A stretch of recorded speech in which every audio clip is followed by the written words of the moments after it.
Wheeler industry career सुजोग career opportunities in two wheeler industry. नमस्ते, मेरा नाम रऊफ शेख है। मैं कोल्हापुर में हीरो मोटोकॉर्प कंपनी के वर्कशॉप में एज ए वर्कशॉप मैनेजर फिलहाल काम करता हूँ। इस ऑटोमोबाइल लाइन की जर्नी मेरी स्टार्ट वैसे कॉलेज लाइफ से हुई। जब मैंने 10वीं खत्म करके कॉलेज के लिए एडमिशन लिया, जब फर्स्ट ईयर मेरा शुरू था तो जनरली क्या होता था, वेकेशन में बहुत सारी छुट्टियां रहती थी। तो उस छुट्टी का मैंने उपयोग गैरेज में जाके सीखने के लिए किया, क्योंकि मुझे लगा कि उससे अच्छा बेहतर माहौल बनेगा और कॉलेज में भी अच्छा उसका उपयोग होगा। इसके लिए मैंने फ्री ऑफ कॉस्ट में पहले स्टार्ट किया जॉब करना। मैंने छोटी छोटी बातें सीखी, गाड़ी के बारे में रिपेयरिंग कैसे करना है। जब हम काम करते थे तो बहुत सारे कस्टमर अपने अपने गाड़ियों के बारे में बताते थे, कुछ प्रॉब्लम बताते थे। तो ऐसे लगता था कुछ कहीं प्रॉब्लम में हमें एक हाथ दूसरा प्रॉब्लम नहीं आया तो कस्टमर परेशान होकर वापस आता था और कहते थे कि आपको काम नहीं जमता है, क्यों गैरेज खोल के बैठे हो। तो हम उस पर क्या प्रयोग करते थे कि भाई ये कंप्लेंट क्यों आई, मुश्किल गाड़ी में कैसे आई, कहाँ से आई, हमसे कुछ छूट रहा है क्या हो रहा है। तो उसके कारण हम उसमें काम में अच्छा इंप्रूवमेंट कर पाए। जब मैंने कॉलेज ख़त्म कर दिया तो मेरा एक दोस्त था जिसने मेरे को बोला कि ये ऐसा सा वर्कशॉप है हीरो का, तुम चाहे तो वहाँ पे जॉब कर सकते हो। फिर मैंने बोला कि क्या जॉब मिलेगी, या अभी इंजीनियरिंग तो ख़त्म कर दिए। उसने बोला पहले फ्रंटलाइन सुपरवाइजर का तुम्हें जॉब मिलेगा। एज ए फ्रंटलाइन सुपरवाइजर ने कस्टमर को अटेंड करना, दिक्कत को समझना, वो लिख के अंदर अपने जो सीनियर सुपरवाइजर हैं या फ्लोर सुपरवाइजर हैं उनको बताना। इसके लिए मैंने 1.5 साल 2 साल वहाँ पे पहले फ्रंटलाइन बोल के काम किया। इंप्रूवमेंट अच्छा देख के फिर ओनर ने मेरे की पोस्ट चेंज करके मेरे को अंदर फ्लोर सुपरवाइजर कर दिया। फिर फ्लोर सुपरवाइजर में एक्चुअली प्रैक्टिकल जो गाड़ी काम हो रही है वो गाड़ी बनाने के बाद में उसका ट्रायल देखना या उसमें क्या प्रॉब्लम आ रहा है वो पूरा एनालिसिस करना शुरू कर दिया। इसमें 2 साल मेरे चले गए। उसके बाद में हमारे मालिक को भी कॉन्फिडेंस आया कि बाबा ये बंदा पूरा वर्कशॉप भी संभाल सकता है। तो फिर मेरा पोस्टिंग उन्होंने वर्कशॉप मैनेजर करके कर दिया। कि जब मैंने स्टार्ट किया था तो कस्टमर की भीड़ अपने दरवाजे में खड़ी रहती थी, क्योंकि तब बहुत सारे वर्कशॉप नहीं थे। अभी जो इंडस्ट्री चल रही है अपनी ऑटोमोबाइल इंडस्ट्री, इसमें बहुत सारे 2 व्हीलर के वर्कशॉप हैं, 4 व्हीलर के वर्कशॉप हैं। जहाँ पे सर्विस अच्छी मिलेगी वहाँ पे कस्टमर जा रहा है। जब यहाँ से आप बाहर पड़ेंगे तो आपको लगेगा कि बाबा सीधे बड़ी कंपनी देख के जाना है, जॉब अटेंड करना है। उससे मेरे आपको एक राय है, कोई भी जॉब अपनी छोटी बड़ी नहीं सोचनी। जहाँ जॉब मिले वहाँ पे स्टार्ट करेंगे, जैसे आप इंप्रूवमेंट करते जाएंगे वहाँ से आपको इंप्रूवमेंट बढ़ता जाएगा। या तो फिर पर्सनली आप अच्छा सा एक वर्कशॉप भी बना सकते हैं। इंडस्ट्री सोचती है अगर कोई लड़का लेना है तो क्या सीख के आया है, वो कहाँ तक ग्रोथ कर सकता है, उसको देखा जाता है। हमें लगता है कि हमने 4 किताबें पढ़ लिया, अच्छा सा ट्रेनिंग ले लिया, लेकिन जब प्रैक्टिकल काम करना है तभी हमें पता चलेगा कि हमें क्या आता है। कौन सा भी छोटा बड़ा काम हो, आप पहले स्टार्ट कीजिए, वहाँ पर जाके सीखिए, फिर इम्प्रूवमेंट कीजिए, तो आपको अच्छा सा उसमें से बेनिफिट मिल के आप आगे बढ़ सकते हैं उसमें से। इंडस्ट्री से जब इंटरव्यू ले जाते हैं बहुत सारे लड़के, तो सब में पहला होना चाहिए कि उसका पहराव अच्छा हो, आपका इंप्रेशन बढ़ता है। और जितना काम हमें आता है कॉन्फिडेंस लेवल के साथ पूरा प्रेजेंट करें। और आपका जो CV बनता है उसमें आप जो काम में माहिर हैं उसको आप हाईलाइट कर दें कि वो मैं ये काम बहुत अच्छा कर सकता हूँ।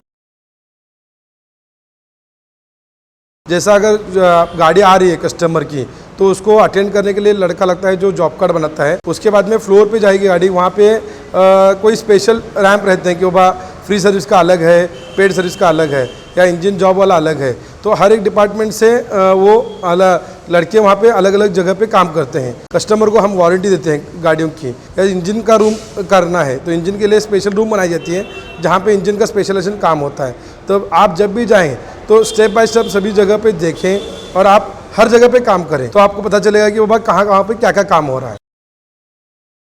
इंडस्ट्री में पहुंच गए तो आपको जनरली सीनियर मैकेनिक का कोई जॉब फौरन तो नहीं मिलेगा। आपको असिस्टेंट टेक्नीशियन या हेल्पर कैटेगरी में आपको जॉब मिल सकता है। साथ साथ में एक वॉशिंग का भी एक बहुत बड़ा रोल है, जिसमें गाड़ी की धुलाई होती है। तो आपको इम्प्रूवमेंट करके सीनियर टेक्नीशियन बन सकते हैं। सीनियर टेक्नीशियन से आप फ्लोर इंचार्ज बन सकते हैं। आप फ्लोर इंचार्ज तक पहुंच जाने के बाद में आपको पोस्ट होता है वर्कशॉप मैनेजर। जो मैनेजर यानी पूरा मुखिया होता है वर्कशॉप का, जिसके हाथ में पूरा वर्कशॉप चलता है।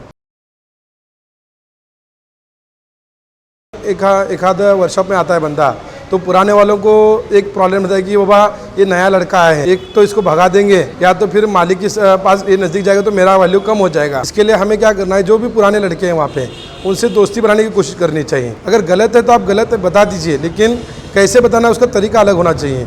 अगर आप सीधे सीधे बताने की कोशिश करेंगे तो फिर आपको सिखाएंगे नहीं, या तो फिर मिसगाइड करेंगे, या आपको गलत भी सिखा सकते हैं, जिसके कारण आपका परफॉर्मेंस कम हो सकता है।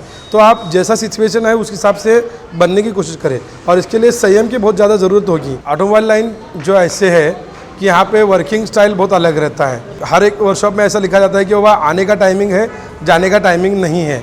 जनरली 8 घंटे का वर्कशॉप रहता है, लेकिन कभी अगर कोई गाड़ी कस्टमर की अटक गई है या कस्टमर कोई जाने वाला है, बाहर गाँव का है, आपको गाड़ी बना के देनी है, तो उस कंडीशन में आपको रुक के आप काम कीजिए, कस्टमर को सर्विस दीजिए, तो कस्टमर आपके पास रिटर्न होगा। पहले क्या होता था, एक फिक्स सैलरी रहती थी कि बाबा इतनी सैलरी ले लो। अभी का ज़माना बदल गया। अभी क्या हो रहा है कि आपको काम क्या आ रहा है उसके हिसाब से सैलरी है। नहीं तो पहले क्या होता था, ये नया बंदा है, इसको इतना ही सैलरी देना है। अभी वैसी स्ट्रेटेजी बंद हो गई है। इंडस्ट्री में अभी एडिशनल हो गया कि वह हर एक बंदे का इंश्योरेंस किया जाता है। फिर अभी एडिशनल फैक्टर आ गया कि इंसेंटिव स्ट्रक्चर, क्योंकि आपको भी काम करना है और हमें भी काम से कुछ पैसा मिलाना है। आपको समझे एक फिक्स पगार मिल रहा है और प्लस आपको एडिशनल पैसा मिल रहा है, तो ही आप उसमें काम करेंगे, नहीं तो आपको मज़ा नहीं आएगा काम करने के लिए। इंडस्ट्री में बनाया कि वो PF बनाना है, ESI है, ये भी सब अभी उसमें ऐड हो गए हैं।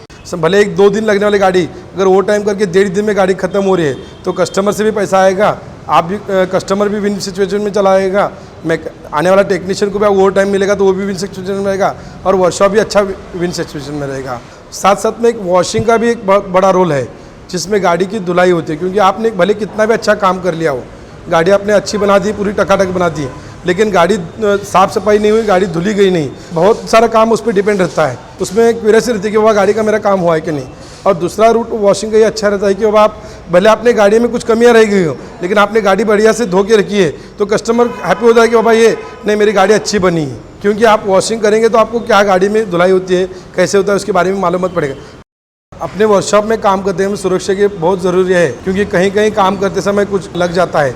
इसके लिए कभी भी वर्कशॉप में आप शूज़ डाल के जाएँ, और जो भी काम कर रहे हैं उसके लिए अगर कोई स्पेशल टूल्स हैं या स्पेशल स्पैनर्स बने, तो उसी के साथ काम करने की कोशिश करें। क्योंकि बहुत जगह वर्कशॉप में क्या होता है, ठोक ठाक के भी काम किया जाता है। इससे एक तो वो गाड़ी का डैमेज हो सकता है, और दूसरा अगर ठोक ठाक करते समय अगर कहीं आपको लग गया तो आपको भी हानि हो सकती है। स्वयं रोजगार अगर करना है तो उसके लिए अनुभव की बहुत ज़्यादा ज़रूरत है, और अनुभव जब आपके पास बड़ा होगा तो आप वर्कशॉप चालू कर सकते हैं। और करना है तो अच्छा सा ब्रांडिंग के साथ वर्कशॉप चालू कीजिए। लोकल गैरेज की तरह कर दिया तो उसमें और आपके अदर इंडस्ट्री में कुछ फर्क नहीं दिखेगा। इसके लिए अलग अलग आपको सुविधा उसमें उपलब्ध करनी पड़ेगी। पिकअप ड्रॉप करना है या कस्टमर कुछ अलग बताना है, तो उसके साथ काम करेंगे तो आपको बहुत अच्छा उसमें इंप्रूवमेंट मिल सकता है। एक अच्छा सा प्रॉब्लम आपने रिजॉल्व किया है, तो प्रॉब्लम कैसे किया, कैसे रिजॉल्व हुआ और क्या उसका इफेक्ट पड़ा, एक आप बताएंगे तो ही लोगों को समझेगा। और उसके बाद में माउथ पब्लिसिटी होगी, आपके पास कस्टमर बढ़ भी सकते हैं उसके कारण।